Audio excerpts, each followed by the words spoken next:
D'abord, je tiens à vous remercier pour le fait de vous intéresser à l'histoire. Et comme vous me l'avez demandé, c'est avec plaisir que je dois parler du 1er novembre, de la déclaration du 1er novembre, et comment on est arrivé au 1er novembre, justement. Et avant toute chose, je m'incline avec respect devant la mémoire de tous les chouhada. Je rends hommage, un vibrant hommage, aux moudjahidettes et aux moudjahidines qui ont continué la lutte jusqu'à la proclamation de l'indépendance, jusqu'au recouvrement de l'indépendance, jusqu'au recouvrement de la souveraineté nationale et l'indépendance de toute l'Algérie dans son intégrité territoriale, dans son unité du peuple, bien sûr avec toutes ces diversités, toute sa richesse dans ces diversités.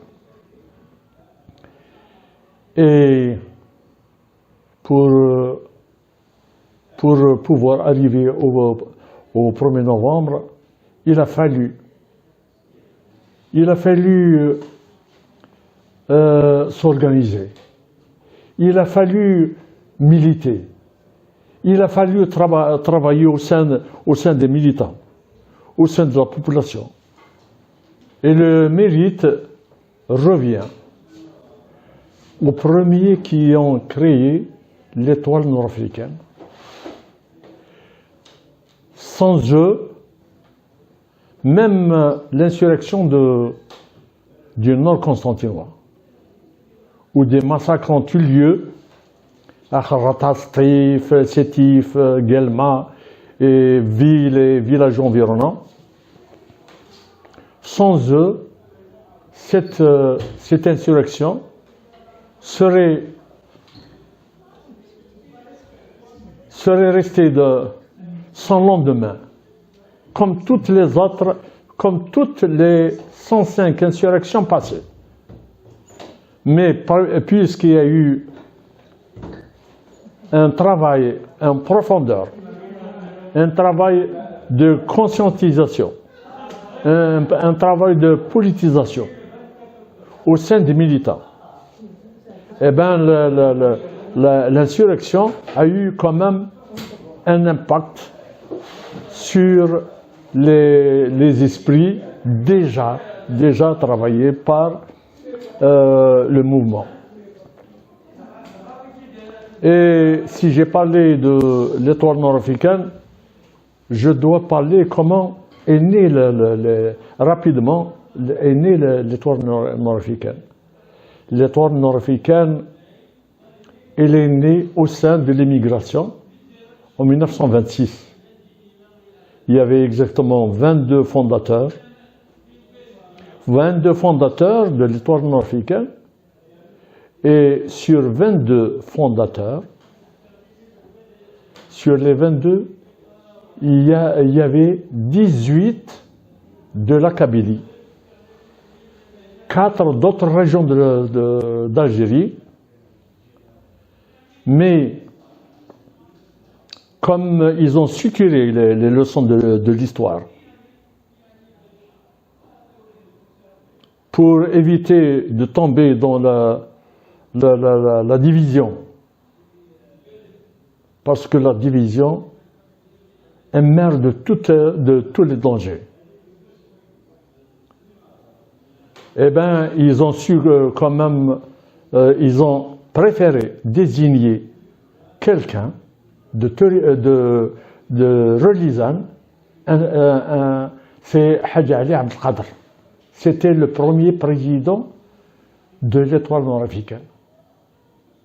Et Messa Ali Hadj n'était venu qu'une année après, en 1927.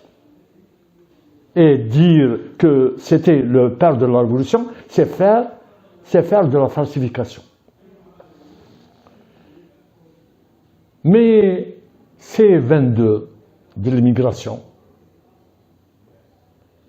comment ont-ils eu cette idée de créer une formation? C'était au contact, qu'on le veuille ou non, au contact des partis politiques français, au contact des syndicats français, au contact de la société française et au contact de l'armée française, parce que certains parmi eux avaient passé le service militaire obligatoire au sein de l'armée. Donc ils ont appris à s'organiser. Alors que lors des 105 insurrections passées, ils luttaient région par région, douar par douar. Il n'y avait pas cette unité justement nationale. Et le mérite revient à ces jeunes, à ces 22. Et comme par hasard, c'est l'histoire qui recommence, les 22 du CRIA de 54. Chauffe yani le hasard, ou enfin, c'est l'histoire qui se répète, yani. Et bien de 26 à 45, un travail de conscientisation, étoile nord-africaine, glorieuse étoile nord-africaine après la dissolution de l'étoile nord-africaine, on bade PPA, on bade PPA, dissolution du PPA en 1939, mais il a continué dans la clandestinité.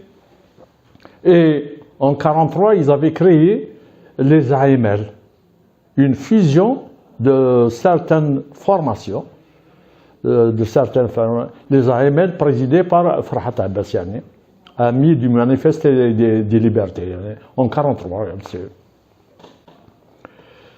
Et 1945, c'était l'explosion d'abord des Algériens avec l'armistice du mai 1945, la fin de la Deuxième Guerre mondiale, donc l'armistice, et ils avaient manifesté pour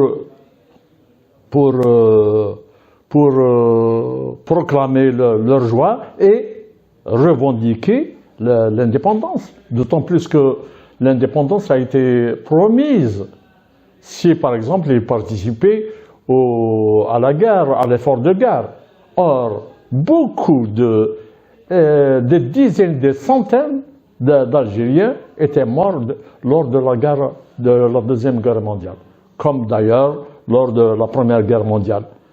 Bien que les deux nombres ne pouvaient pas être comparés, ils étaient plus nombreux lors de la deuxième que lors de la première. Eh bien, qu'avait fait la France coloniale? Qu'avaient fait les Achiari, sous-préfet Achiari, les De Gaulle, qui étaient chefs du gouvernement de la France libre?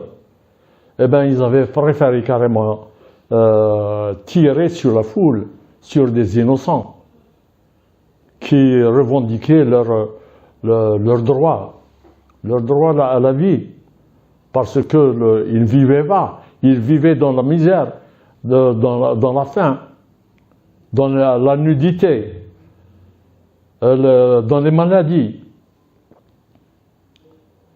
Eh bien, c'est à la suite de ça que des éléments conscients parmi le mouvement national, des éléments conscients avaient pris la décision de créer une organisation spéciale, l'OS.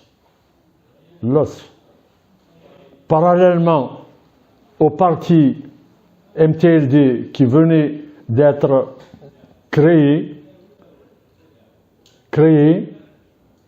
mais ils ont créé l'OS.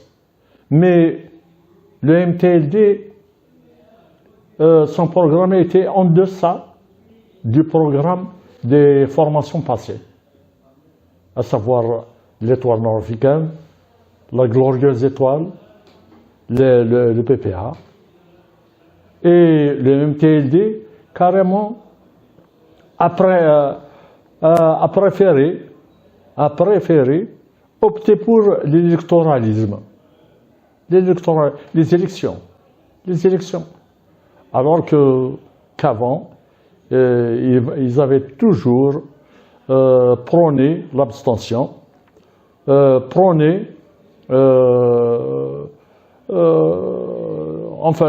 refusé de participer aux élections. Donc c'est une façon, en quelque sorte, de rejoindre indirectement ce que de demander Annie, sans pouvoir le dire, bien sûr, ce que demandait le congrès musulman de 1936, à savoir les partis, les formations qui avaient participé au congrès musulman. C'était l'association des oulémas, Jamiat al-Ulama, le Parti communiste algérien, le PCA, et les élus musulmans. Les élus musulmans, le congrès, qu'est-ce qu'ils revendiquaient? Ils revendiquaient l'égalité des droits. Ils ne revendiquaient pas l'indépendance du pays. Pas du tout. Ils revendiquaient l'égalité des droits et l'assimilation au gouvernement Léon Blum. Et chose que le gouvernement français avait refusé. Et le gouvernement avait exigé à ce qu'il y ait des naturalisations individuelles. Alors il revendiquait exactement une assimilation à la manière des Juifs d'Algérie qui avaient obtenu collectivement la nationalité française par décret Crémieux en 1870. Eh bien, le MTLD, en quelque sorte, en participant aux élections, indirectement, il cautionne sans le dire, puisqu'il participe aux élections. Voilà, et c'est pour cela que l'OS a été créé. Le premier président de l'OS, c'était Belouizdad, rahmatullah alayhi, Matouelch. Il n'avait pas tardé. Toufa, rahmatullah alayhi. Le deuxième, c'était Aït Hamd Hussein. Et après la crise dite berbériste, c'était Ben Bella, avec l'éviction d'Aït Ahmed Diané. Mais je parle entre parenthèses, la crise dite berbériste, elle n'a jamais existé.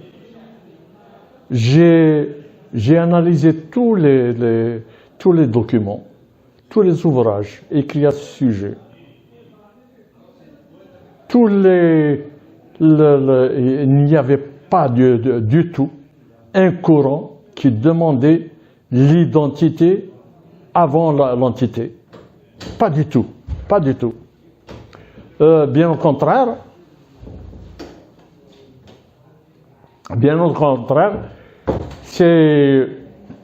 c'était pour dire, en quelque sorte, qu'on ne peut pas demander une entité, on ne peut pas demander une entité avant une identité avant l'entité. Mustahil.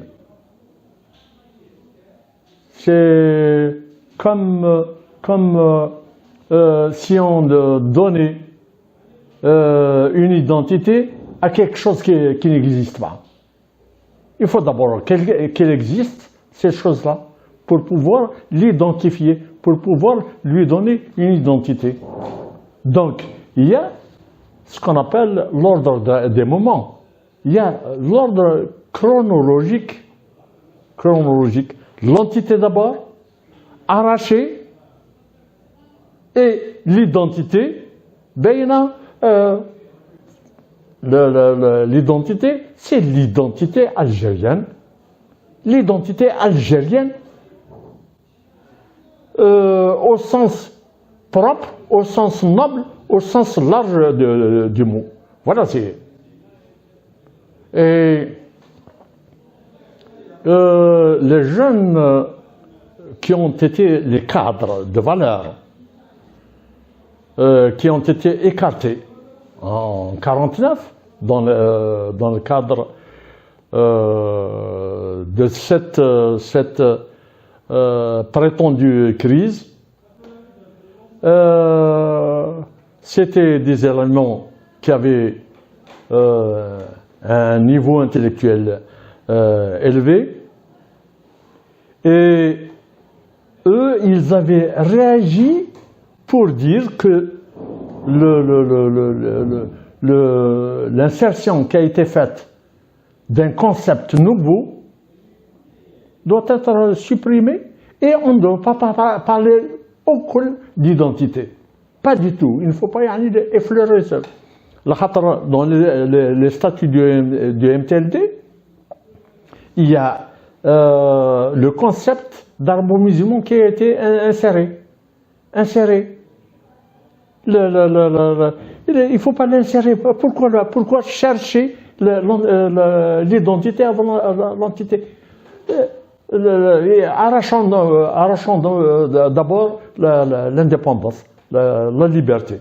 Voilà, c'est. Ensuite, d'elle-même, l'identité vient. Et ça a continué. Mais tout ça, la division, venait des services secrets français, qu'on le veuille ou non. Et ils avaient mis le tour dans le sac. Ils avaient créé la crise Dr Imach Amar, d'abord. Ils avaient créé la crise Dr Dbaghine, la crise dite berbériste, le démantèlement de l'os en 50. Et d'ailleurs, entre parenthèses, j'ai oublié de dire tout à l'heure, lors du congrès de Sdin en 47, en février 47, dans la maison de Belhadj Jilali, futur Cobus, il travaillait déjà avec l'ennemi colonial. Et durant la guerre de libération, il avait armé 800 hommes pour lutter contre l'ALN, le FLN ALN. Eh bien, lors du congrès, l'os a été créé à l'unanimité, moins de 2 voix. Une voix, celle de Dr Derdour, qui avait au moins le courage de voter contre la création, et une voix abstention, c'est celle de Messali, un président de parti qui s'abstient de voter, qui n'était ni pour ni... Alors, il y a des points d'interrogation. 50, démantèlement. Une autre crise allait intervenir. C'était la crise au sein même du MTLD. entre les centralistes et les messalistes. Les messalistes. Devant ces éternelles crises qui se répètent, il y avait des éléments qui avaient pris la température comme il se devait. Ils avaient créé le CRUA, les 22 dont j'ai parlé tout à l'heure, comme les 22 de l'étoile nord-africaine. Les 22. Ils avaient créé le CRUA, le comité révolutionnaire, pour l'unité et l'action. Sans unité, on ne peut pas faire une action qui a des chances d'aboutir. Pas du tout. On a vu les 105 insurrections passées, de 1830 à 1916, avec la dernière insurrection des Aurès. Elles ont toutes échoué. Donc, il fallait l'unité d'action. Et, bien sûr, Karim Belkacem, qui était légaliste au sein du parti MTLD, n'avait pas rejoint tout de suite le CRUA. Il a été contacté à temps, mais sa réponse était qu'il devait assister au congrès d'ONU en Belgique pour pouvoir prendre une décision. Voilà, c'est effectivement 25 éléments d'ici de la Kabylie ont été à ONU, mais avec des instructions claires. Écouter, prendre note, ne pas participer au débat et rendre compte. Lorsque les 25 émissaires étaient revenus d'ONU, ils ont rendu compte au Karim Belkacem et ses adjoints.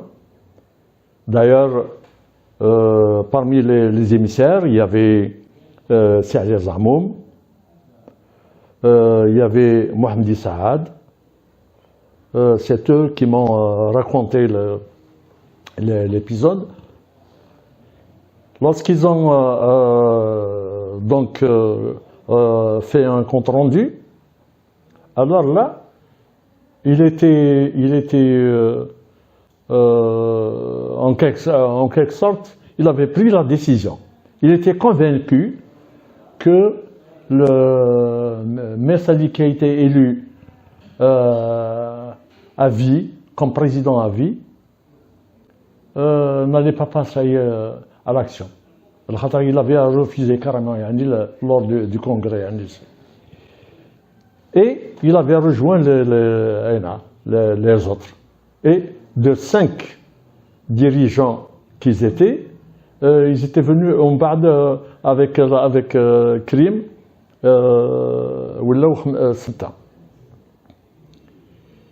et c'était avec les contacts qu'ils avaient avec la délégation extérieure, Aït Ahmed, Ben Bella et Khidr. Et on doit rendre à César aussi ce qui appartient à César. Il faut qu'on le dise. Un dixième qui se trouvait encore en prison. La prison d'Albi. C'était à Ben Ramadan. Il était dans les secrets des dieux. Et dans l'histoire qu'on raconte, on ne le voit pas. on dit seulement qu'il est sorti en 1955, dès sa libération. Non. Il était dans les secrets, puisque sa Ronéo, sa machine à écrire, qu'il avait acheté aux enchères, de vieilles machines, que ce soit la Ronéo ou la machine, elles avaient servi pour la frappe et la reproduction de la proclamation du 1er novembre. Les 6 donc de l'intérieur s'étaient réunis à 2 reprises, le 10 et le 23 octobre 1954. Et à chaque fois, pour la zone de Kabylie, avant de parler de ça, je dois parler, exactement, je dois parler des responsables de ces zones, justement. Quels sont ces 6? Et il y avait Si Mustafa Ben Boulaïd pour la zone 1,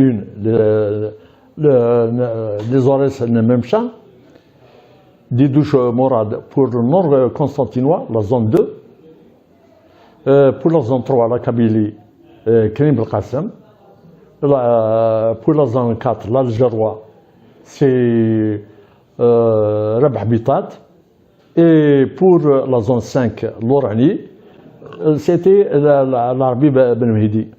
Et Mohamed Boudiaf servait en quelque sorte, jouer le rôle de coordinateur. Et lors de la première réunion, donc le 10, ils avaient parlé exactement, une fois l'entente acquise, une fois que les 6 s'étaient mis d'accord, ils avaient chargé 2 éléments parmi eux pour préparer le projet de proclamation. Et ils avaient chargé Mohamed Boudiaf et Didouche Morad pour la rédaction. Et le 23, ils devaient se retrouver, toujours à Alger, mais du côté de Boulogne, à Boulogne. La première fois, c'était à Clos-Salambier. La deuxième fois, c'était à Boulogne. Là, c'était pour exactement voir le projet, comment l'améliorer, enfin, les étudier. Une fois étudié, une fois amélioré, une fois adopté, le Bitat avait informé ses pères, ses frères, au niveau de la Mitija, il y a c'est Sweden Boujma qui s'était retrouvé avec un effectif réduit parce que certains éléments s'étaient rétractés à la dernière minute. Eh bien, Karim Belkacem, toujours dans le même esprit d'unité nationale, eh ben, lui a dit je t'enverrai des éléments de là-bas. Nous avons des armes et nous avons des hommes. Effectivement, puisque la date, le nom a été donné, le nom du Front de Libération Nationale et le nom de l'Armée de Libération Nationale. Ce jour-là, le nom du Front a été donné, Front de Libération Nationale, et le nom de l'ALN, Front de Libération. C'est pour, en quelque sorte, le tout, c'est le front, c'est tout le monde Donc on n'accepte pas un autre parti, autre que le franc. Si tu veux combattre, viens au franc. Viens au franc. D'ailleurs, on retrouvera cet esprit tout le long de la guerre de libération. Et à partir du 27, Karim Belkacem, il avait envoyé par petits groupes 137 éléments sur la Mitija pour aider Souid Boujma'a. 137 éléments sous la responsabilité de Amro Amran. Et avec les éléments de la Mitija et les 137, ils avaient carrément attaqué la caserne Bizot, la gendarmerie de Boufalik. Ils avaient incendié des fermes et des dépôts de tabac. Mais pour la proclamation adoptée, la proclamation est adoptée, elle a été confiée à Karim Belkacem. Le district de Kabylie avait suffisamment de structures et surtout de moyens pour la frappe et la reproduction. Et comme je l'ai dit, c'était la machine achetée par Abban et la Ronéo, achetée par Abban, qui ont été utilisées lors de la reproduction du texte lui-même. Et maintenant, on revient à la reproduction de la proclamation. Ou bien, ce qui s'est passé ici en Kabylie, dans le district de Kabylie. À chaque fois qu'il y avait une réunion là-bas, Karim Belkacem laissait des consignes pour que le lendemain, il puisse se réunir ici à Betrona, dans une chaumière, loin du village, se réunir avec ses adjoints immédiats. 7 éléments adjoints, à savoir le premier Amro Amran, ensuite qui faisait tampon entre Karim Belkacem et les 6 autres, Amro Amran, pour Azazga Ali Mellah, pour Michelet Formational et la petite Kabylie, la Soumam, Saïd Babouche, pour Tizi Ouzou, Ali Zamoum, pour Dir Mizan, Hmouch Hussein dit Simouh Touil, pour Borj Menaïl, Zamoum Mohamed dit Si Salah, et pour Bouira, Gmraoui. Ceux-là, c'était les premiers, les adjoints directs de Karim Belkacem. Ils se réunissaient, ils les informaient toujours. Et lors de la dernière réunion, donc la première réunion le 11, ici à Betrona, la deuxième, c'était le 24, à Betrona, toujours dans les mêmes lieux. Mais dans la première réunion, si Marteau avait assisté, il avait assisté, comme tous les autres. En fin de réunion, Karim Belkacem avait posé la question du grade. Comment répartir les grades? Alors là, Saad Ali Zamoum nous l'a raconté, ainsi que Saad Mohamedi, rahmatullah alayhim. Et alors, mais Mohamedi n'avait pas assisté, bien sûr. Hein. Mais comme il était au courant, il me l'a raconté lui aussi. Alors, Ali Zamoum, qu'est-ce qu'il a dit? Gali, lorsqu'il il a posé le problème des grades, on se posait des questions. Comment parler de grades alors qu'il n'y a pas d'action? Mais comme on respectait énormément les crimes, on ne pouvait rien lui dire. On s'était tué carrément, yani. Seul Hamouche Houssine, dit Simon Touil, a pu lui répondre. Yassib El-Qassem. Les grades s'acquièrent dans le combat, dans les actions. C'est pas ici, c'est dans les actions. Effectivement. Et lors de la deuxième réunion, eh ben, il n'a pas été avisé pour assister à la deuxième réunion. Il était absent, Simon Touil.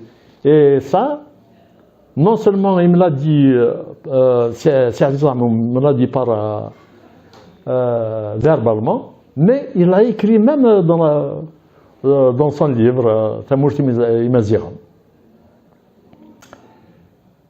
Alors, donc, on revient maintenant à la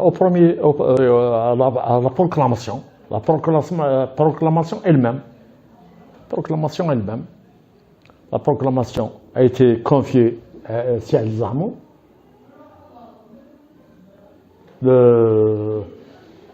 Donc Siad Zahmoum déjà disposé du matériel acheté par Abban, acheminé jusqu'à du village Al-Zouza jusqu'à Asif Nathaïssi par Fernan Hanafi et un autre militant, et d'Asif Nathaïssi jusqu'à Abdel Moumen par 3 militants de ce village, de ce dernier village. Et de ce dernier village jusqu'à Ereli Moulin, ils ont été acheminés par Si Ali Zamoum, Si Mohamed Saad et Si Barmutana. Les 3 là. Et c'est là-bas, à Ereli Moulin, que Winahat a l'Aïchaoui, le journaliste les a rejoints carrément.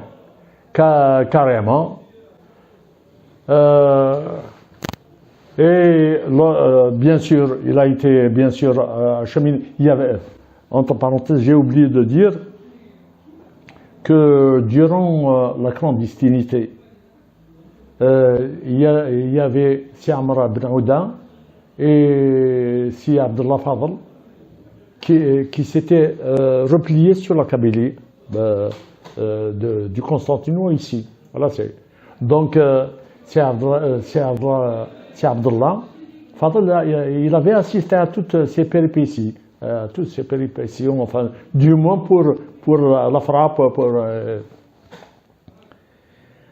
Donc, mais comment opérer pour la frappe et pour la frappe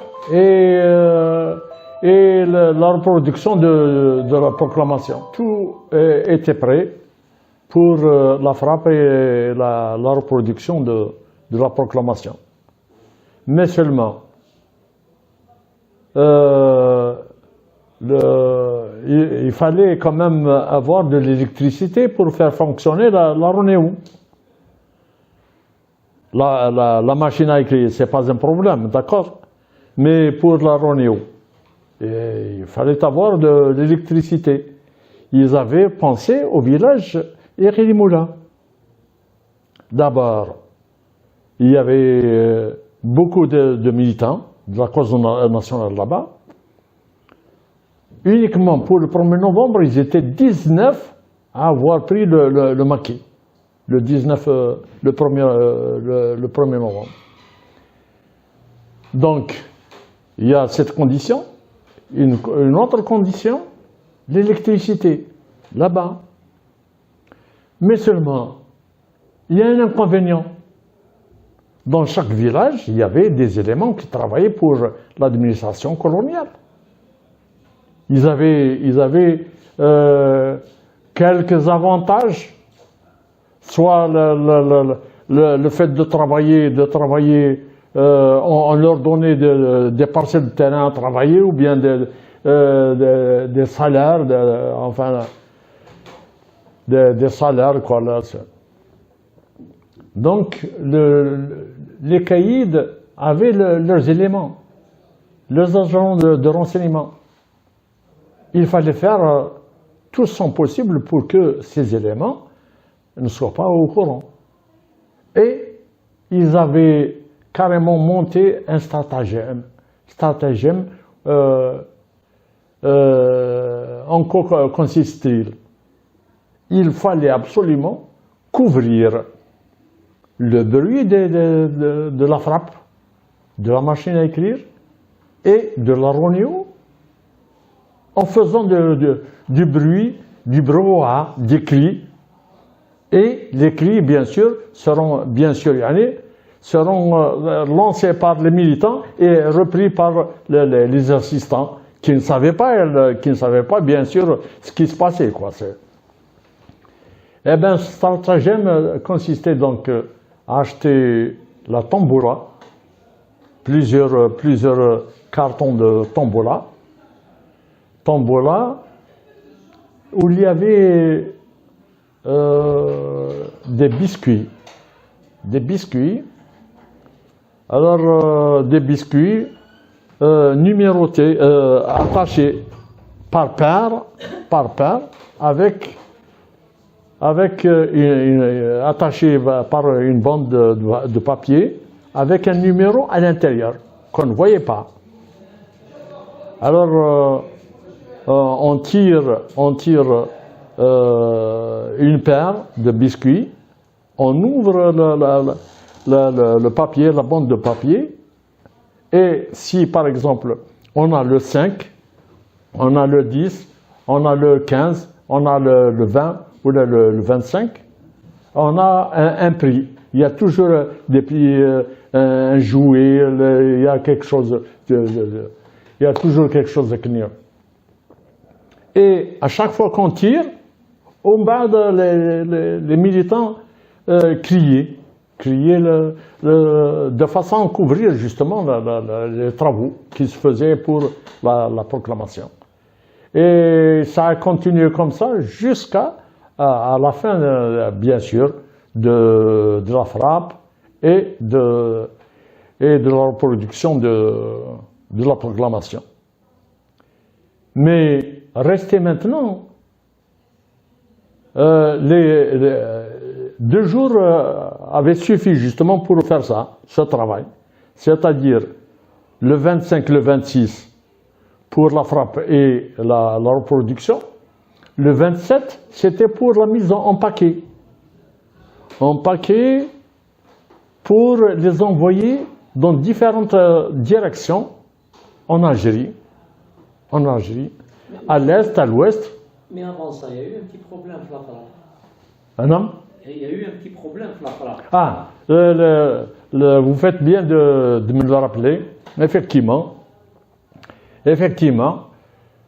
à la lecture de la proclamation, l'Aïchaoui, qui était journaliste dans Kani, bac plus 4. Donc il avait quand même un niveau élevé, plus élevé que les rédacteurs de la proclamation. Il avait relevé une faute.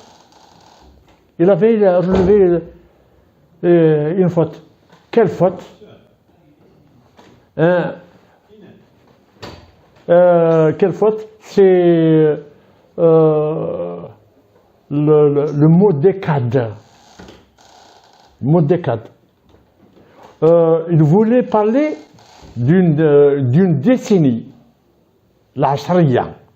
العشرية une décennie 10 سنوات 10 ans or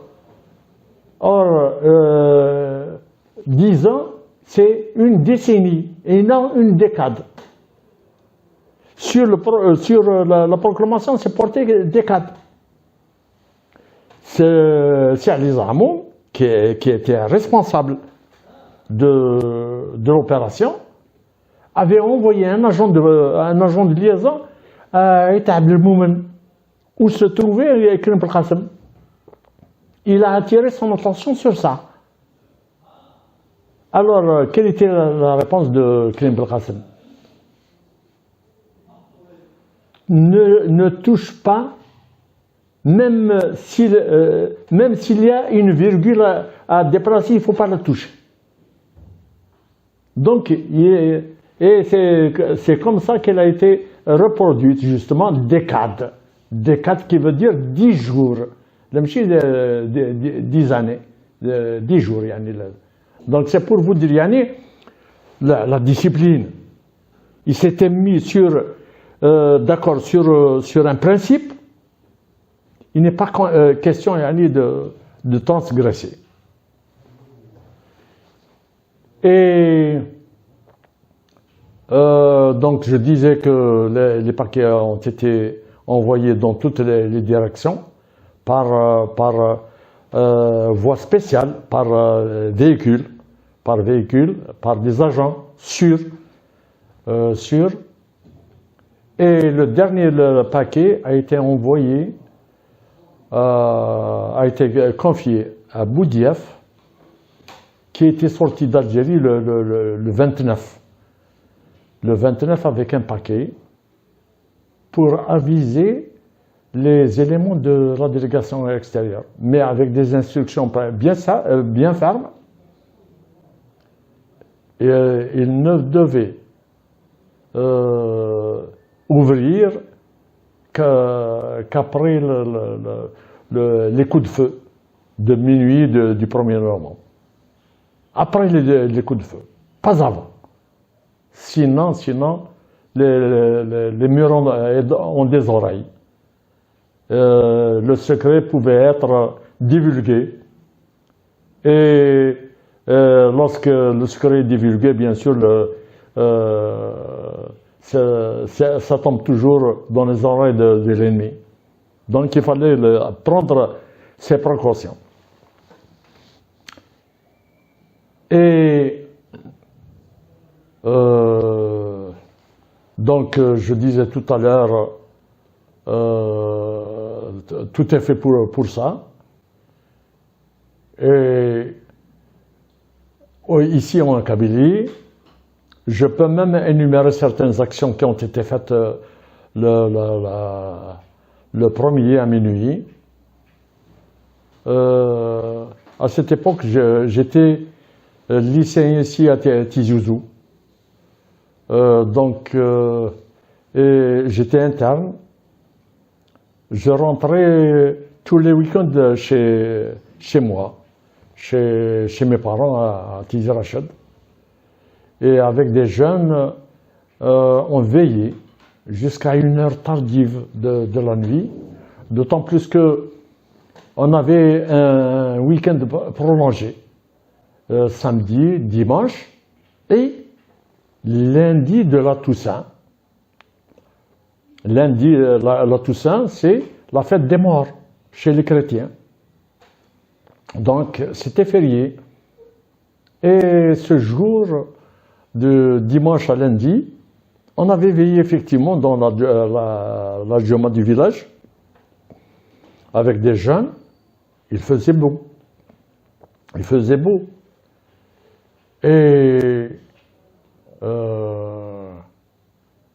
on avait vu immédiatement vers minuit et quelques, le ciel éclairé par une lumière artificielle. Et on a essayé de détecter le foyer d'où pouvait provenir cette lueur. cette lumière. Ben, on avait suivi, on a situé au niveau d'Azazga. Et on voyait un incendie monstre au niveau d'Azazga. Et par la suite, le surlendemain, on avait su que c'était le dépôt de liège d'Azazga qui a été incendié. Un dépôt évalué à l'époque à plus de 200 millions de francs. Et 200 millions de francs à l'époque, c'était une fortune, c'était le budget d'un État. C'était le budget d'un État. Et en plus de cette action qu'on a vue ce jour-là, par la suite, on a su qu'il y a eu plusieurs actions, autres actions. D'abord, à Azazga, les combattants de l'Aylan, FLN Aylan, ils avaient attaqué la gendarmerie, la commune mixte, le siège de la commune mixte. Ils avaient attaqué Tigzirt, la gendarmerie de Tigzirt, ainsi que le siège de la commune mixte de la Mizrana. Les combattants de l'ALN, ils avaient mené une action identique à celle d'Azazga en brûlant, en incendiant deux dépôts, un dépôt de liège et un autre dépôt de tabac à Tad Maïti. Ils avaient attaqué la gendarmerie de Barlia. Ils avaient scié les platanes des routes nationales. Le platane, c'est un gros arbre à bois dur. Comment je l'ai su le surlendemain, le mardi, en revenant pour reprendre les cours au lycée, en venant par car d'Aïch, eh ben, on n'a pas pu continuer la route puisqu'on avait trouvé la route nationale barrée par les troncs d'arbres et les poteaux téléphoniques. Parce qu'à l'époque, le téléphone, c'était par ligne et non comme maintenant par portable couché. Et on avait fait d'ailleurs demi-tour. Et deux actions avaient échoué. Il y avait l'attaque de la caserne de Front National. La caserne de Front National, il y avait un petit incident. Ils avaient cru que c'était une embuscade quel était cet incident? Alors, le père de Ismaïl Ougmoun, Idi Ismaïl,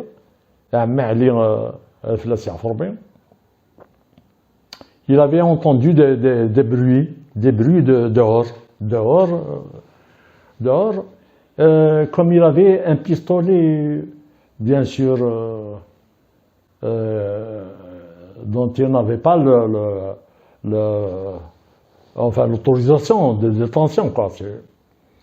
Alors, il était sorti avec son Brovenang, un Brovenang 1143.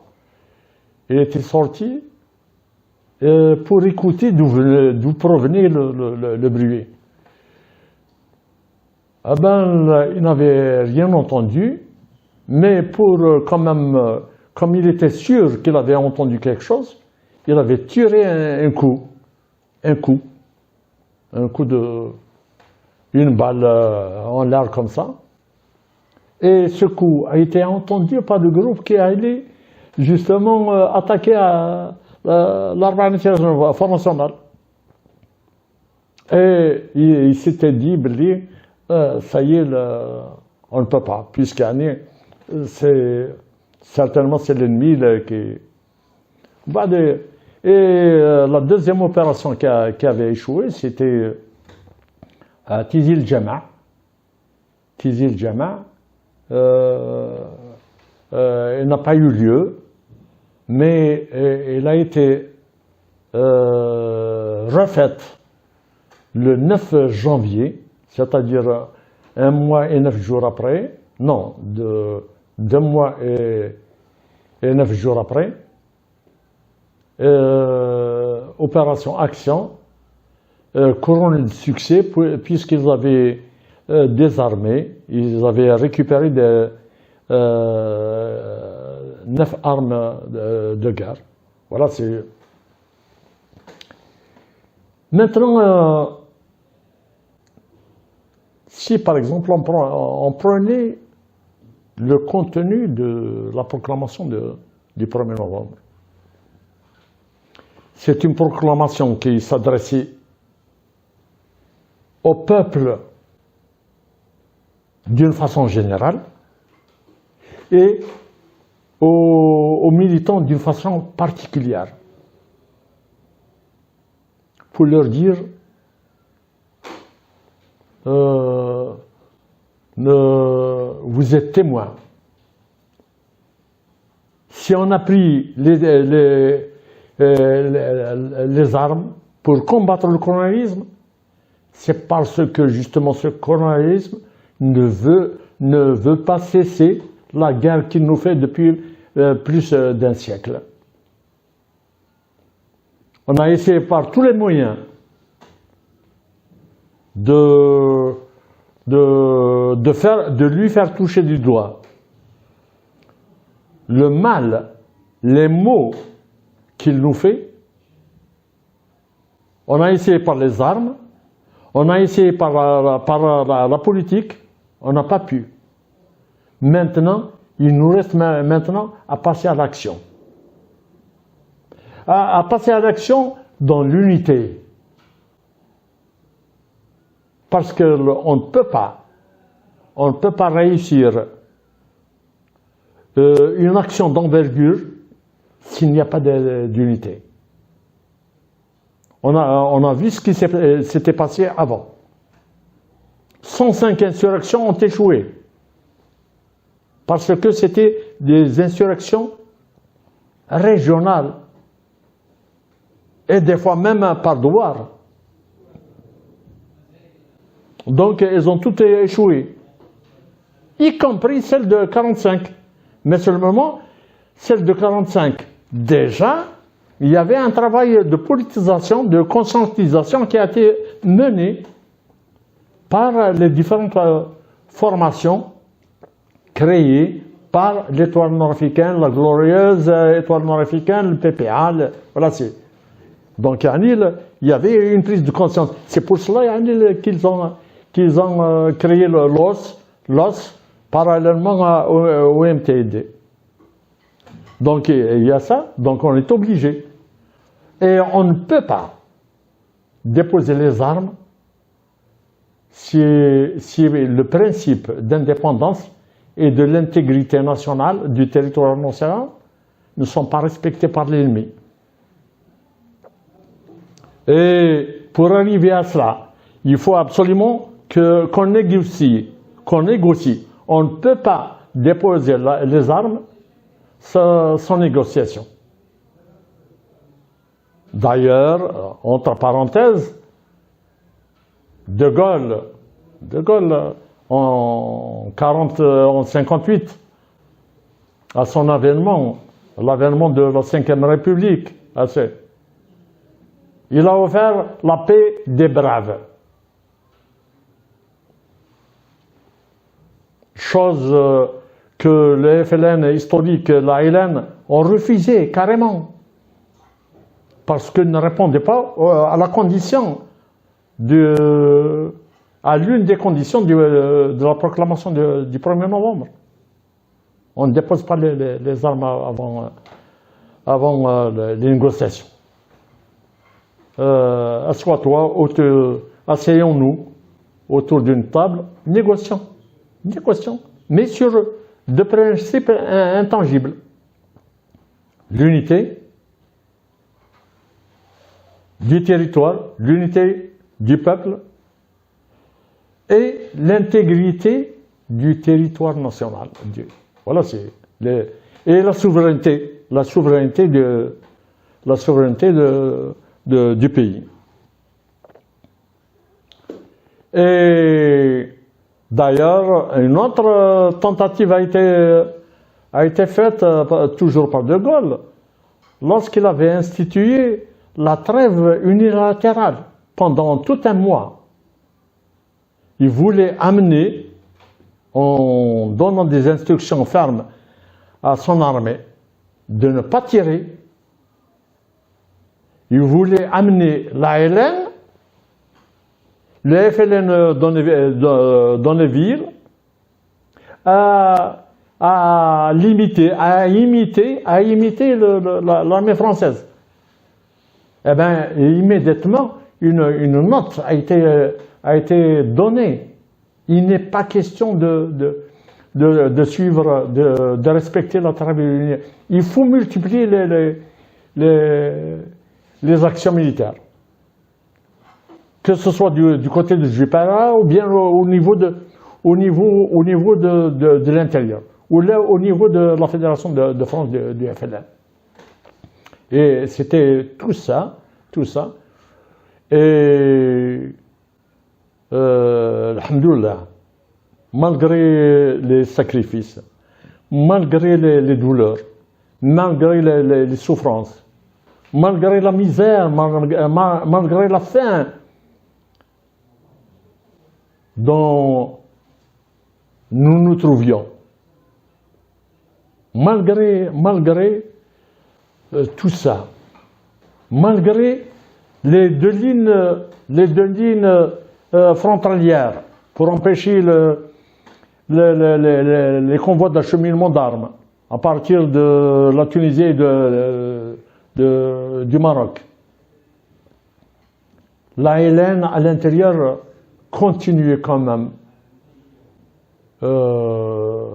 à faire des opérations pour vivre sur le dos de l'armée française en procédant à l'enlèvement de postes militaires. Ici, uniquement dans les environs de Tizi Ouzou, il y avait 28 postes militaires enlevés entre les années 60 et 61. 60 enlevés, c'est-à-dire les soldats, on éliminait les soldats, ou bien on les faisait prisonniers, comme ceux de l'Qla'an, comme ceux du poste Al-Houran, près de Msila, avec récupération d'armes, récupération de munitions, récupération de tenues vestimentaires, conserves alimentaires. Uniquement pour le Houran, il y a exactement 35 charges de mulets entre l'armement, les munitions, l'habillement et les conserves alimentaires. 35 charges et nous avons les documents authentiques de l'ALN, authentiques de l'armée française, récupérés par un grand monsieur. C'est monsieur Amaran Ramadan, qui est là devant nous, fils de Shahid, qui, avec ses propres moyens, est allé 4 fois en France fouiner dans les archives. Il a récupéré même des archives de l'ALN qui se trouvaient là-bas. Des archives récupérées par l'armée française sur les corps des chouhada, rahmatullah alayhum. Eh bien, on les a. D'ailleurs, on a constitué tout un dossier. Et alhamdoulilah, yani, c'est sur la base de tout ça, malgré toutes les souffrances, alhamdoulilah, notre combat n'a pas été vain. Et il n'a pas été vain puisque les buts assignés par la proclamation ont été atteints à 100%. À 100%. Maintenant, c'est un autre combat qui s'offre à nous. C'est le combat du développement. C'est le combat de l'épanouissement de la jeunesse. C'est le combat de la formation des hommes et des femmes. Et pour cela, il faut investir dans les ressources humaines. Il faut un enseignement de qualité. Un enseignement de qualité, yani. Peut-être que j'ai suffisamment parlé ou là j'ai trop parlé. Je ne peux pas conclure sans rendre un hommage. Alors, je le dis toujours, sans nous incliner avec respect devant la mémoire des Chouhada, sans rendre hommage aux combattants et aux combattantes du FLN-ALN authentique. Je dis bien, je souligne bien le mot authentique, parce que les trois volets ont apporté un tort moral aux combattants authentiques. Parce qu'on a fait passer des éléments qui étaient de l'autre côté de la barrière, en plus des attentistes, comme Moudjahidi. Et ça s'inscrit dans le cadre de la banalisation du combat. Or, on n'a pas le droit de banaliser le combat des maquisards, des fidéines, des mousblines, des moudjahidettes. Et je rends un hommage particulier aux femmes. Moudjahidettes, parce qu'on ne doit pas généraliser. Parce qu'elles ont lutté. C'est grâce à elles que les moudjahidines, les maquisards, ont procédé à l'enlèvement de 28 postes militaires. Et c'est grâce à elles qu'on a continué le combat. Surtout à partir de l'opération Jumelle 59, 22 juillet 59. Elles, dans les villages, les maquisards au maquis, c'est grâce à elles qu'on a continué. Et je leur rends hommage parce que justement, durant la guerre de libération, beaucoup de femmes les évitaient. C'est une forme indirecte de dénonciation. Lorsqu'un ratissage, un rassemblement dans un village, on les rassemble et lorsqu'on voit les moudjahidites qui géraient les refuges avec elles, on les évitait. Et je leur rends hommage parce qu'on a banalisé leur combat, parce que après 62, elles ont souffert dans leur même leur morale. On est taxé de tous les noms, alors que ce sont justement ceux qui les taxaient qui n'avaient pas une conduite Parce que durant la guerre de libération, attention, si par exemple, il y a détournement d'une somme modique, petite somme, on est passible de la peine de mort. Un lieutenant de l'Highland, du 1er novembre, un élément du 1er novembre, a été condamné à mort pour ça, pour détournement. Et condamné à mort pour écart de conduite. Condamné à mort pour écart de conduite. Donc, si par exemple certains parlent de tout ça, c'est parce qu'ils ont quelque chose à se reprocher. Lorsqu'ils voient un combattant authentique, ça leur rappelle leur manque d'engagement durant la guerre de libération. Ça leur rappelle leur trahison, pour certains. Ça leur rappelle leur collaboration. Donc, avec ce remords, ils essayent de salir justement. Et comment on dit ça,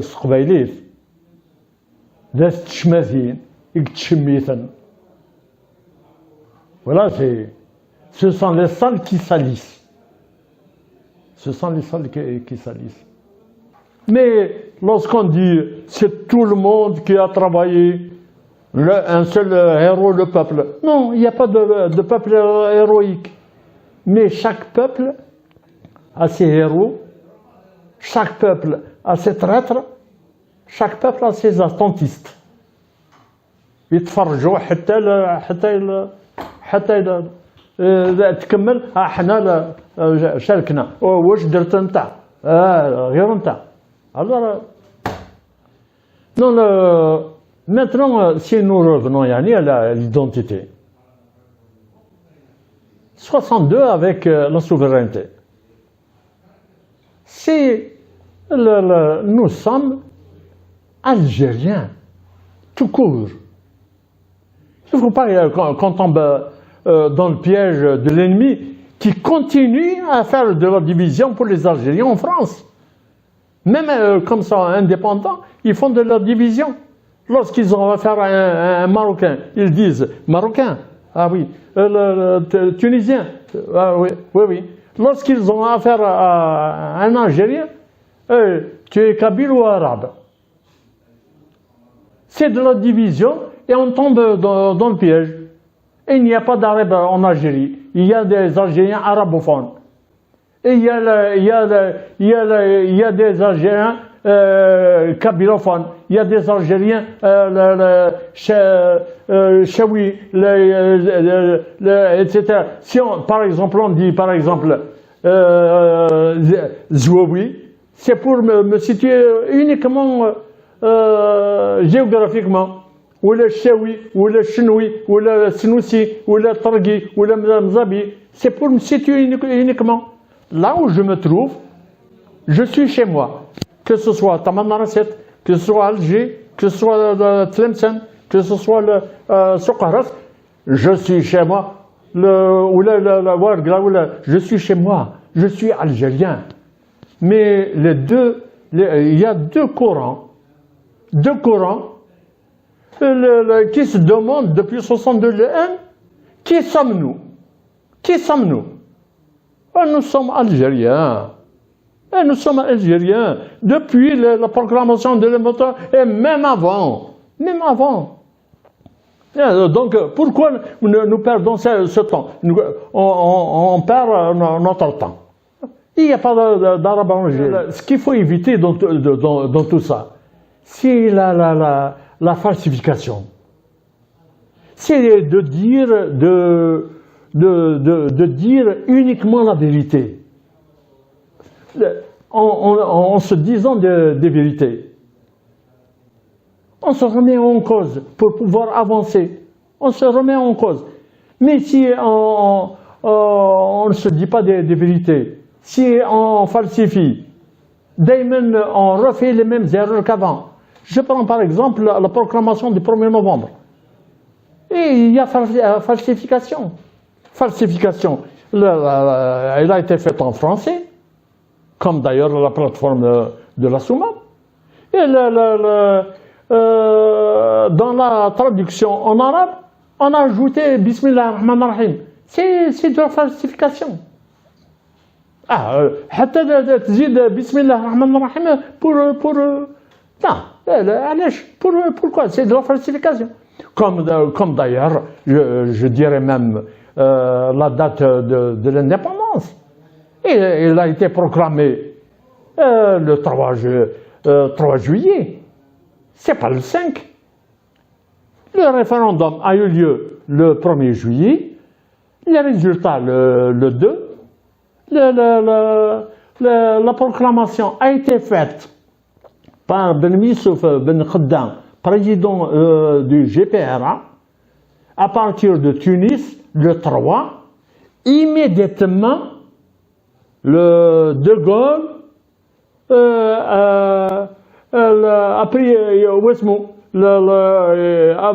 a prononcé le même discours pour reconnaître, enfin, pour céder, pour dire, on lui a arraché, l'Algérie était indépendante. Voilà, c'est. Donc, comme d'ailleurs, actuellement, le 3, puisqu'elle a été proclamée le 3, elle a été décalée de 2 jours en octobre 63 par journal officiel pour la fixer le 5. Et lorsqu'on pose le problème, il dit que c'est pour couvrir une date par une autre. On ne couvre pas, on ne doit pas couvrir une date par une autre. Et le 5 juillet 1830, c'est la reddition de Dey Hussein. C'est la prise d'Alger par l'armée française. Et le 3, c'est le 3 juillet 1962, c'est l'indépendance, la proclamation de l'indépendance. Donc, pourquoi actuellement, on célèbre le 5 juillet 1830 dans le Moudjahid mensuel. C'est dire, on doit oublier, mais il faut comprendre la nuance. C'est pas il faut la faire sauter le 5 juillet 1830. Non, c'est pas en collant une date sur un autre. Là, au contraire, il faut l'oublier par une autre victoire. Quand on appareille en décembre ou là, mars ou là en juillet, le 3 juillet, c'est le 3 juillet. Et le 5, نشفاو عليها, c'est le 5 juillet 1830. Voilà, c'est. Et une autre falsification qui a cours. C'est le Front de libération nationale. Si par exemple, on est arrivé à une unité bien soudée, c'est grâce à l'étoile nord-africaine, c'est grâce au travail en profondeur, c'est grâce au 1er novembre. Et c'est grâce à Ben Arman qu'on ne doit pas oublier. On ne doit pas oublier. Le Barah, c'est l'anniversaire de son assassinat. L'Yom, c'est l'anniversaire de Katb Yassine. Rahmatullah alayhi. C'est lui qui a rassemblé toutes les forces vives de la nation. Même les autres formations, il est arrivé quand même à les convaincre pour rentrer, pour épouser la cause nationale à titre individuel. والحمد لله وصلنا للاستقلال يعني. Et on parle de novembre Badissia. C'est de la falsification. Pourquoi faire ça? علاش pourquoi? Alors que c'est le FLN historique. C'est le FLN historique. Et il faut éviter la falsification. Seule la vérité est révolutionnaire. Seule la vérité nous permet, seule la critique nous permet de nous remettre en cause pour pouvoir avancer. Comme d'ailleurs la question identitaire dont j'ai parlé tout à l'heure, les deux Corans, Coran arabiste, comme si on n'avait pas de personnalité en tant qu'Algérien. Et le Coran berbériste. Je suis fier de mes ancêtres amazirs. Mais je ne suis plus amazigh, je suis algérien. La mazirité recouvre un ensemble plus vaste que la Kabylie, que l'Algérie, que l'Afrique du Nord. Elle va jusqu'à la mer Rouge, jusqu'aux Canaries, jusqu'à Burkina Faso. Donc pourquoi nous embourber dans ces... Nous sommes algériens et je dirais même plus loin, notre État, l'État algérien, il a toujours existé depuis l'Antiquité. L'Antiquité, n'en déplaise à Macron, qui dit c'est une création de... il a existé durant l'Antiquité, en 202 avant Jésus-Christ. Avant Jésus-Christ, à la suite de la victoire de Zama sur le Sifax. Sifax, c'est l'actuel Maroc. C'est le roi de l'actuel, Fidek Louart, Massicile et Massicile. Voilà, c'est. Donc, c'est à la suite de ça qu'il a créé un État sur à peu près le même espace territorial, avec Ceuta comme capitale, avec les ambassades de pays étrangers, avec son armée, avec sa diplomatie, etc., etc. Et par la suite, son petit-fils, c'est Missipsal, son fils d'abord, son petit-fils. Et il a continué, il a été trahi par son beau-père, Bocchus, qui s'occupait un petit peu, qui était roi toujours de la même portion, occidentale, c'est-à-dire à peu près le Maroc actuel. Et lorsqu'il a été mis en prison à Rome, Jugurtha, 3 ans après d'emprisonnement, il a été tué. Mais quelques années après, le roi de la Gaule, c'était un petit État qui ne fait pas 10% de la France actuelle, puisque la Savoie a été rattachée à la France au XIXe siècle. Donc, lorsque Vercingétorix a été fait prisonnier par les Romains, eh ben, ils l'ont enfermé dans la même cellule que Jugurtha, le roi de la Numidie. Fidek Louart, c'était la Numidie. Du temps de Massinissa, c'était la Numidie. Eh bien, lorsque Vercingétorix a su qu'il était enfermé dans la même cellule que Jugurtha, quelle était sa réflexion? Il a dit je suis très honoré de me retrouver dans la même cellule que le grand Jugurtha. Donc, nous avons un passé. On est algérien au sens complet du mot. Nos ancêtres imagirent, comme les ancêtres de tous les hommes de ce grand ensemble qui est Amazigh, des îles Canaries jusqu'à la Majouche, et de Corso jusqu'à Burkina Faso.